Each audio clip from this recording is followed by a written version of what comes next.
and he stuck me on my genitals with that cattle prod.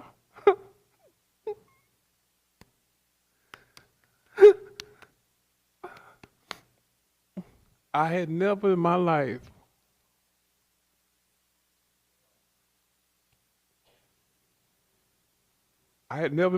experienced that kind of pain then or since then. Now, I cried not because I hurt. I cried because I'm mad.